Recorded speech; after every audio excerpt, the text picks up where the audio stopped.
Halo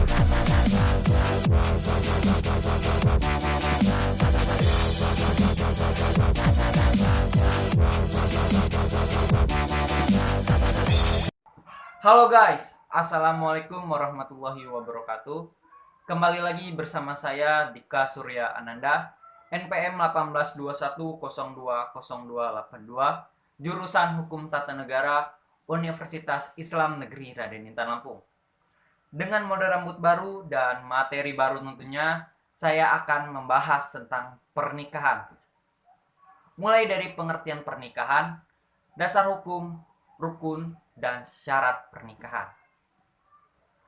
Pengertian pernikahan merupakan perjanjian hukum atau akad untuk membolehkan seorang laki-laki memanfaatkan seorang wanita untuk menikmati kenikmatan yang awal mulanya merupakan perbuatan yang diharamkan menjadi dihalalkan dengan telah mengutarakan akad yang benar.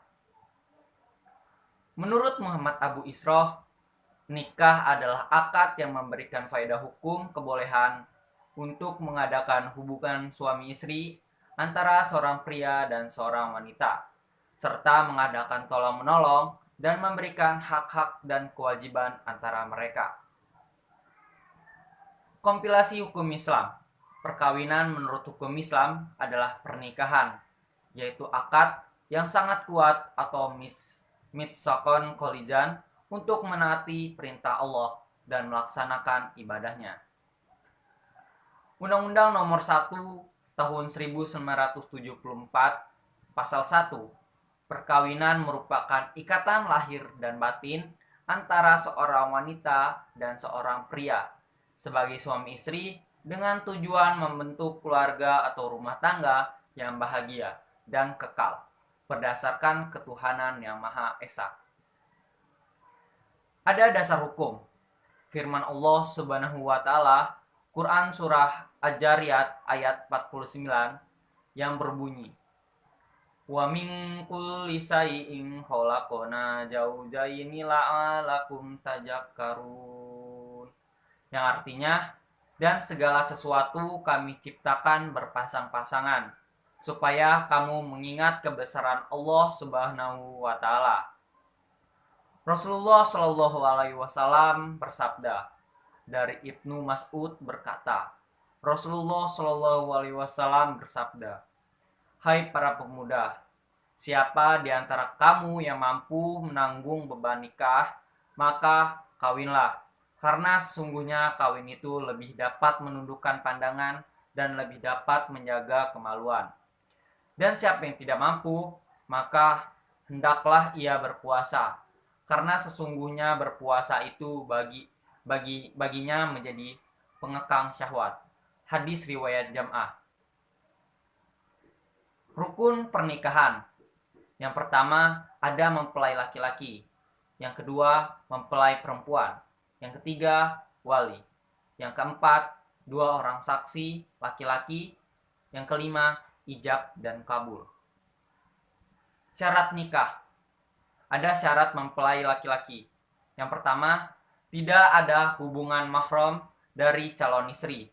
Yang kedua, kemauan sendiri atau merdeka. Yang ketiga, jelas identitasnya. Lalu yang keempat, tidak sedang menjalankan ihram. Ada juga syarat untuk mempelai perempuan. Yang pertama, tidak ada halangan syar'i. Yang kedua, tidak berstatus suami yang masih sah. Yang ketiga, tidak ada hubungan mahram. Yang keempat, tidak dalam keadaan iddah. Yang kelima, kemauan sendiri atau merdeka. Yang keenam, jelas identitasnya. Dan yang ketujuh, tidak sedang menjalankan ihram. Ada juga syarat-syarat wali. Yang pertama, laki-laki. Kedua, baligh. Ketiga, sehat akal. Yang keempat, tidak dipaksa. Yang kelima, adil. Dan yang keenam, tidak sedang ibadah ihram. Ada juga syarat-syarat saksi. Yang pertama, laki-laki. Yang kedua, baligh. Ketiga, sehat akalnya. Yang keempat itu adil. 5, mendengarkan dan melihat.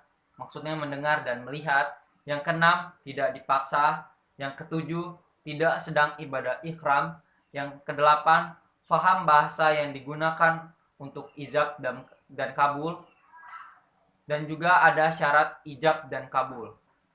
Yang pertama, ijab dilakukan oleh wali atau yang mewakilinya, sedangkan kabul dilakukan oleh mempelai laki-laki atau yang mewakilinya. Syaratnya ketat. Keduanya harus mumayyiz. Yang kedua, dilangsungkan dalam satu majelis. Kemudian antara ijab dan kabul tidak boleh diselangi dengan perbuatan atau kalimat yang dapat memisahkan antara ijab dan kabul. Yang ketiga, keduanya tidak boleh kontradiksi.